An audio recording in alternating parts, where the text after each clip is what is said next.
Déjame introducir.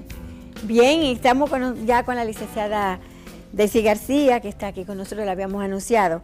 Ayer vimos, yo lo debí comentar ahorita, pero ayer vimos un espectáculo en la que circuló en las redes unos videos de unos adolescentes rompiendo los libros, rompiendo los cuadernos, otros rompiendo las butacas. O sea, hay una situación alarmante. Vamos a hablar un poco de eso, de esa conducta, y afortunadamente el ministro de Educación dijo que van a investigar y que van a someter. Ese año ellos lo perdieran, con esa acción ellos perdieran el año, pero yo no sé quién para juzgar, sino que se investigue y se le aplique toda la sanción. No a quien lo comenzó, es todos. Fue una histeria colectiva casi lo que pasó ahí. Bienvenida, Daisy. ¿Qué tú opinas de esas cosas?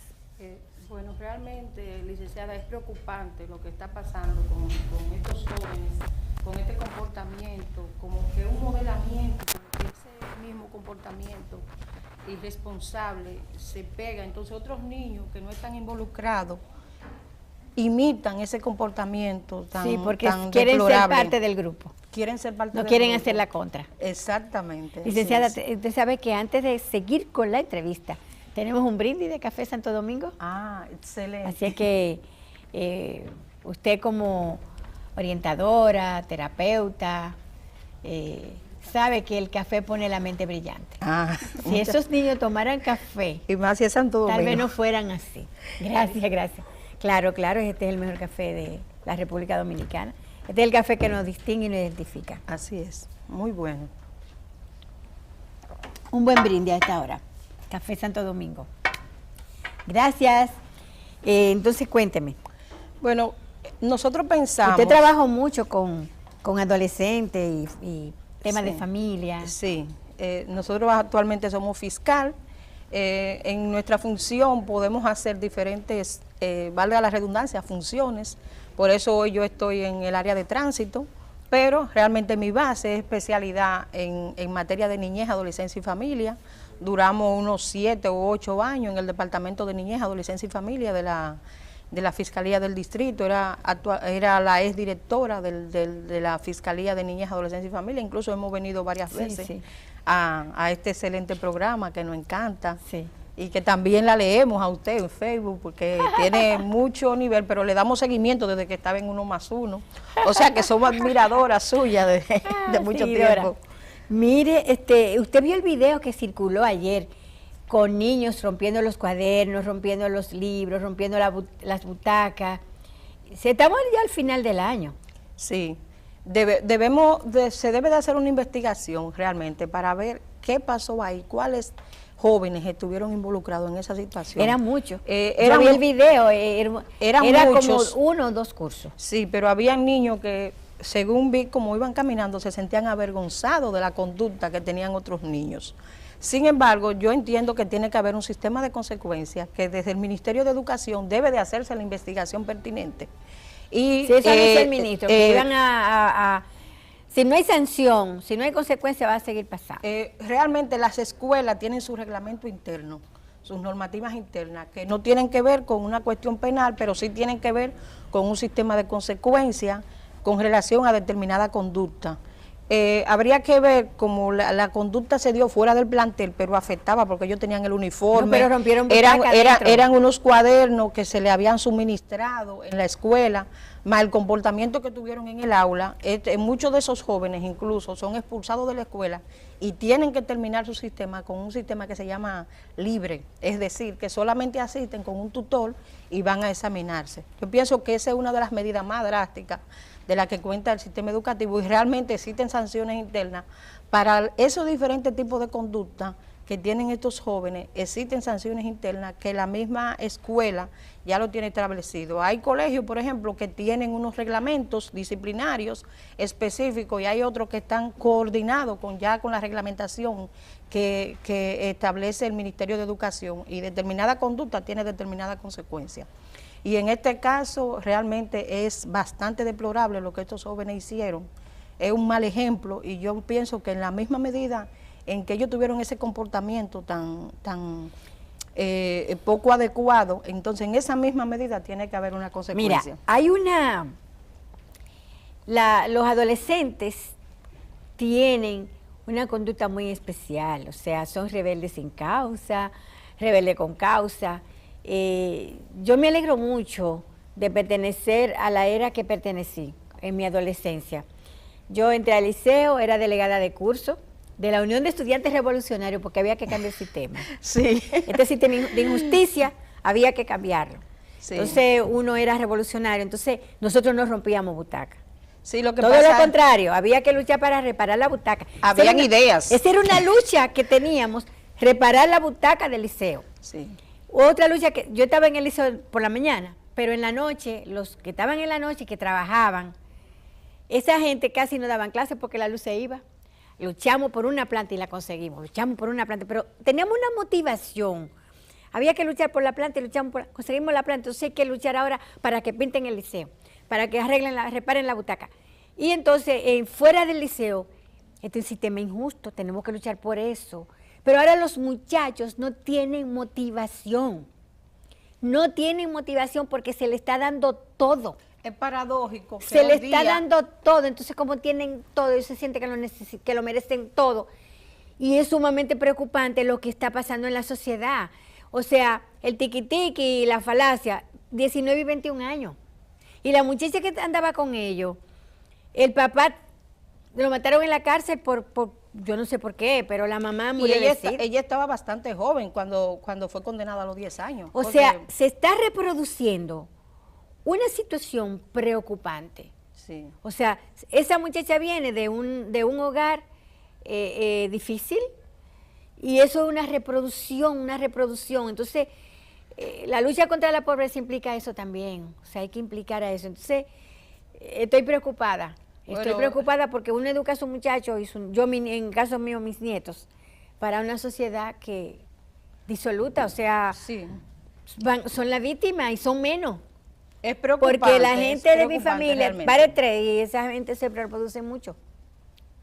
Entonces yo creo que es preocupante porque una reingeniería social hay que hacer aquí. Es preocupante porque realmente cuando un padre ha invertido en valores, en educación con sus hijos, en que estos muchachos tengan un buen comportamiento social, pero que resulta que tienen que ir a la sociedad, o sea, no pueden quedarse en el seno familiar, en un gesto, tienen que salir a la sociedad y entonces cuando salen con esta realidad es que se van a encontrar. O sea, hay un contraste demasiado fuerte entre este comportamiento que lamentablemente anteriormente cuando éramos más jóvenes escuchábamos que era ser un orgullo, ser pobre, venir de un barrio, porque muchos de los hoy profesionales, de los grandes profesionales, salieron de esos barrios.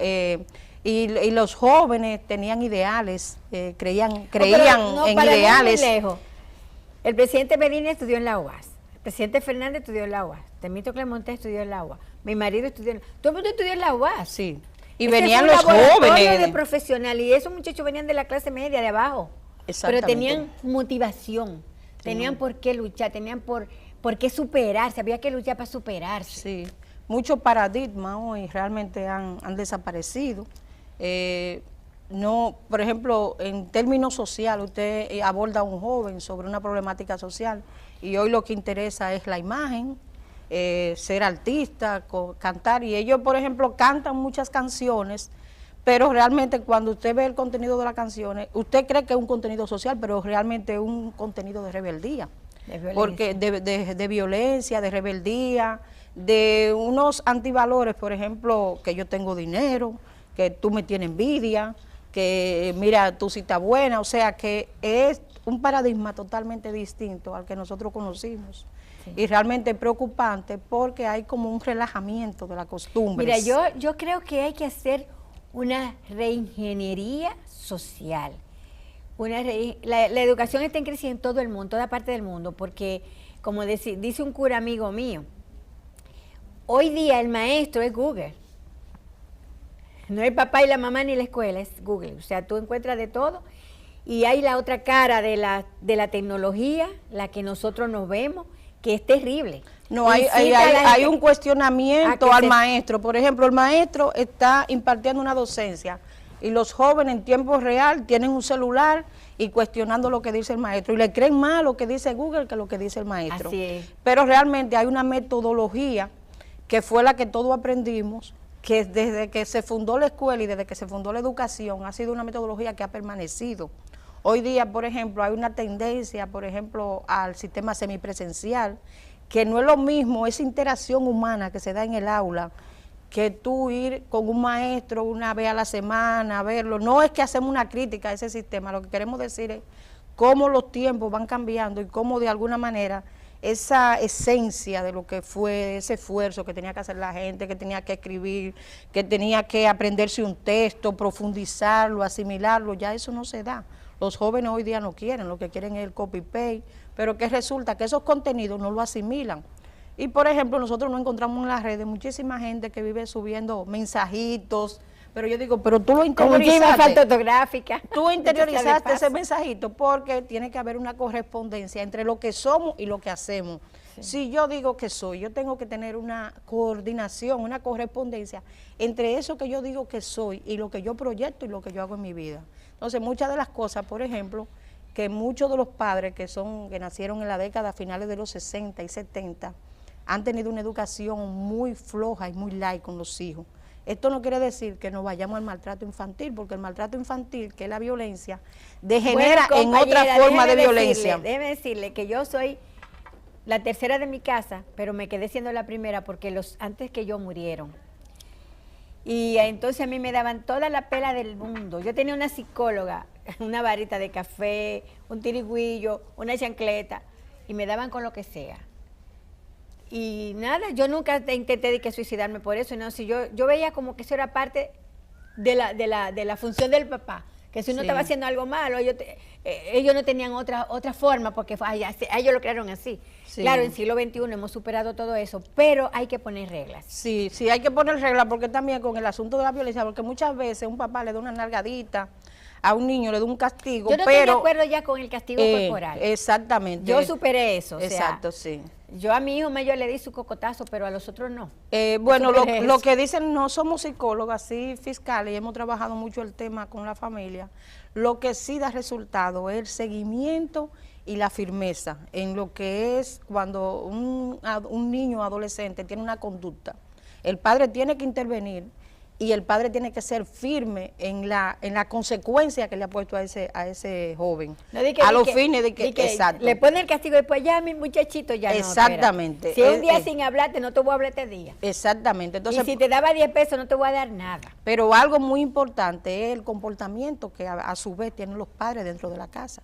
Porque muchas veces el padre no tiene la moral para reclamarle al hijo porque su comportamiento, por ejemplo, el papá llega, se va a jugar dominó, va a beber, la mamá está ahí, violenta a la madre. Entonces ese niño, cuando el padre quiere corregirlo, el niño se le enfrenta. ¿Por qué? Porque el niño lo que está viviendo es un ambiente de violencia, lo que está viendo, el modelamiento que está viendo, es un mal comportamiento de los padres. Entonces es muy importante también el comportamiento que los padres tienen dentro del hogar. Sí, porque hay que educar con el ejemplo. O sea, si tú en la casa predica una cosa y hace otra, tú le vas a crear una distorsión a tu hijo. Él va a decir, ¿qué hago? Una doble moral. Así entonces, eso es lo que le enseña, eso es lo que aprende, y eso es lo que practica cuando sea adulto. Así es, así es. Definitivamente. Es preocupante realmente lo que está pasando en la sociedad, por eso hay que trabajar mucho con la familia, educar. Hay muchos que dicen, por ejemplo, que la familia está en crisis, pero sin embargo, el único espacio que tú tienes realmente de estabilidad emocional, te lo da la familia. Donde tú creas los principales valores, pero no solamente eso, donde tú sientes seguridad, porque es muy bello cuando tú llegas a tu casa, que tú encuentras un niño que te da un cariño, que te da un beso, que tú lo puedes abrazar, que tú tienes a alguien por quien luchar, que tú tienes un espacio físico donde tú llegas, te sientes bien, te puedes acostar en una cama que está limpia, puedes comerte una comida que está recién caliente, o sea que esos valores hay que rescatarlos. Yo voy a decir lo siguiente. Eso que tú planteas de la familia, eso hay que trabajarlo duro y seguirlo trabajando. Hay muchos espacios aquí que trabajan la familia. Conozco, por ejemplo, el programa de Progresando con Solidaridad de la vicepresidenta, la primera dama. O sea, conozco espacios que hacen eso. Hay que seguirlo haciendo y ampliarlo. Porque, te voy a decir una cosa, hay que ser muy inhumano, no tener corazón, Ninguna madre quiere ver a su hijo preso o muerto. O sea, la mamá de Tiquitique, el muchacho que mataron porque estaba asaltando, la mamá de la falacia, la mamá de esa muchacha, esa no tiene ni papá ni mamá. Entonces, yo pienso que ninguna madre quiere ver a su hijo preso o muerto, esposado. Debe ser muy doloroso para una mujer que llevó 9 meses en su vientre a su muchachito, y que cuando empieza a vivir la vida, 19 años tiene la falacia, el otro 21, cuando empiezan a vivir, muerto por atraco. Entonces, la mamá tiene el gran peso, porque normalmente uno le hace más caso a la mamá que al papá. O sea que, imagínate si una madre que no tiene valores ni nada de eso, ¿qué se va a esperar? Yo recuerdo de una señora, que hay un video que se ha hecho viral, una señora que decía, mi hijo se mete a la casa, se lleva la licuadora, se lleva la plancha, pero mi hijo no se lleva los motores. O sea, oye, una madre. Sí. Está justificando una situación, pero muchas veces eso tiene que ver también con el bajo nivel educativo y de comprensión. Mira, hay una aunque alienación. Estamos viendo un poquito la parte negativa, también es cierto que hay muchas familias que hacen su función con sus hijos, porque también hoy día hay muchos jóvenes que son admirables, que tienen un comportamiento, incluso que sobresalen en tierras internacionales y aquí mismo, o sea que hay podríamos decir que hay como que no todo está perdido. No todo está perdido, sí, porque realmente nos encontramos con jóvenes brillantes y familias que realmente están haciendo su función. Yo pienso que debe de haber mejores y más políticas públicas a favor de esos sectores desfavorecidos, porque si bien es cierto que nosotros planteamos el hecho de que ya todo está perdido, por ejemplo, esos jóvenes que se vieron involucrados ya venían delinquiendo. Sí. Desde mucho antes, o sea, eso no fue en sus primeros casos. Una alienación. Yo recuerdo desde menores de edad venían delinquiendo. Entonces, ¿cuál fue el rol, el papel que hizo el Estado? Entonces, las políticas públicas tienen que ir enfocadas a esos sectores donde la falta de oportunidades, donde la situación de supervivencia es tan precaria. Porque si bien es cierto que estamos planteando de que hoy se le da todo, pero ¿desde qué punto de vista se le da todo? ¿Cuál es la calidad? ¿Cuál es la esencia de ese servicio que tú me das? Realmente ese servicio Mira, si esos niños hubieran comprado los libros y los cuadernos, ellos no los rompen. Pero lo dio el Estado. Se lo dio el Estado, sí, pero hay ejemplos de otros países donde el Estado le da los libros.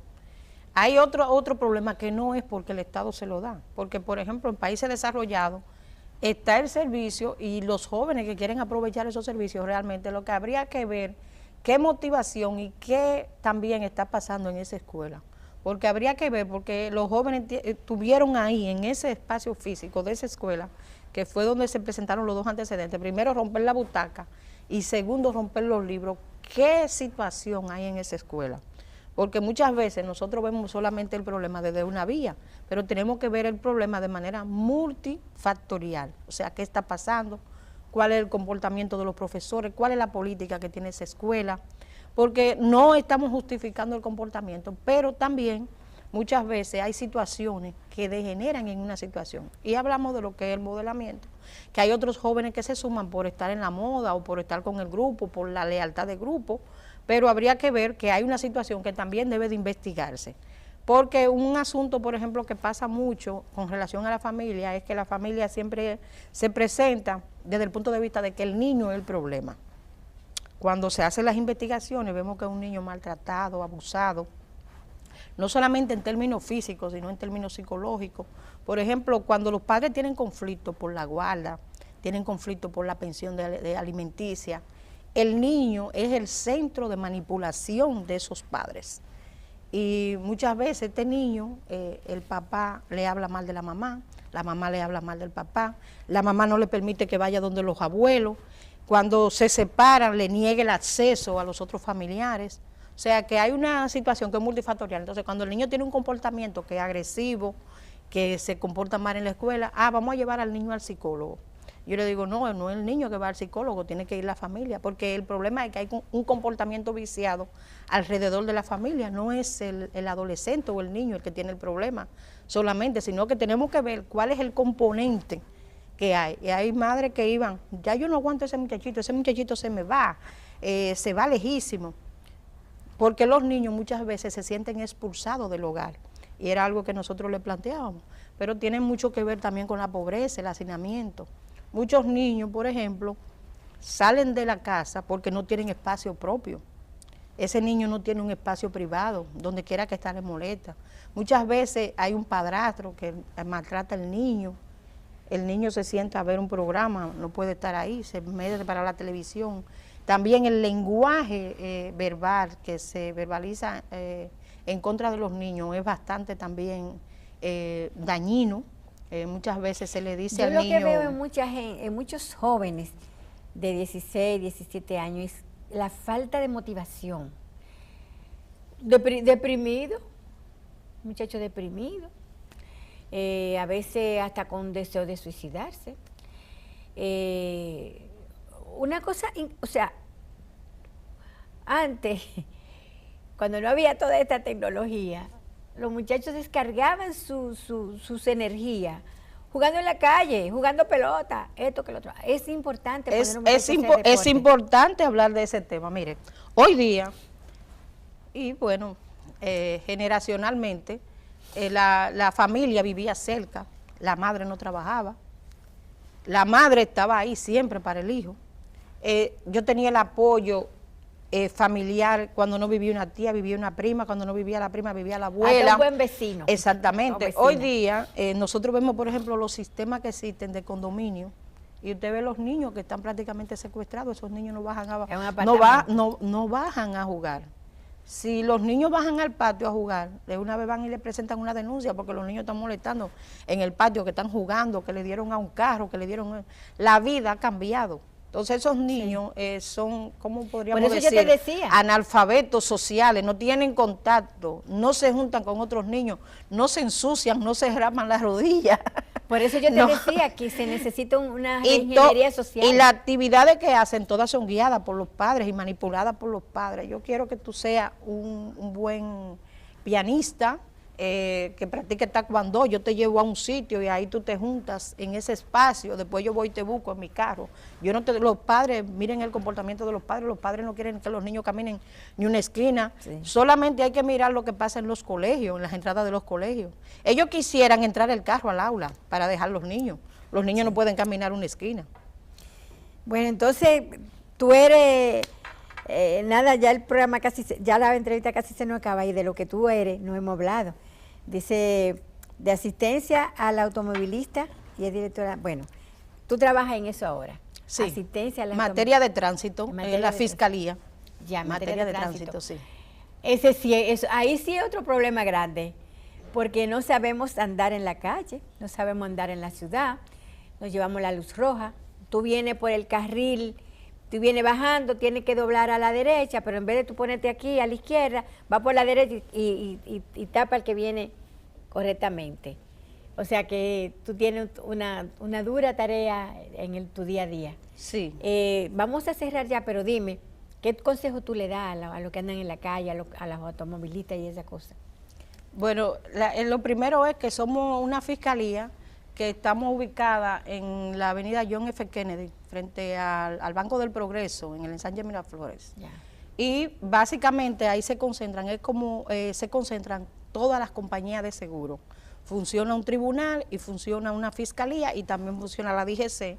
Y ya el centro del automovilista es un centro privado, pero nosotros estamos insertos en ese lugar. Y realmente es bastante alto el índice de accidentes. Por ejemplo, en este fin de semana yo recibí 4 fallecidos. Y vi en la noticia... ¿Uno de ellos en la carretera de Samaná? Porque yo lo vi, yo venía por ahí y vi un muerto. Y solamente de lo que se produjeron en la provincia de Santo Domingo Este y el Distrito Nacional, 4 fallecidos, eso sin contar los otros casos. Y el número más alto realmente, más de un 90% son motoristas. Es decir, que los motoristas tienen un comportamiento bastante deplorable, pero también Hay una falta de tolerancia muy manifiesta. Nosotros también andamos en la calle y vemos esa falta de tolerancia que está cada día más exacerbada. Intolerantes por antonomasia los dominicanos. Sí, ya es como algo que se pega. Daisy, me están haciendo más señal que un tráfico en la 27 con Kennedy. Así que espero que regresemos otra vez a hablar del tema y de los temas de la familia y eso, porque uno habla y algo le queda a la gente. Definitivamente, yo creo que sí. Yo tengo la constancia, casi 30 años que está este programa, de que algo queda de todos los que hemos dicho en el transcurso de más de la mitad de nuestra vida dedicada a esta cosa. Así que gracias, Daisy, por venir. Gracias a ustedes por su atención. Nos vemos el martes. Y lo dejamos aquí con nuestro chef, por invitarme. Miguel Rincón. Miguel Rincón, que viene con nuestro camarón y el coco. Bye, bye. Bye, bye. Espérate.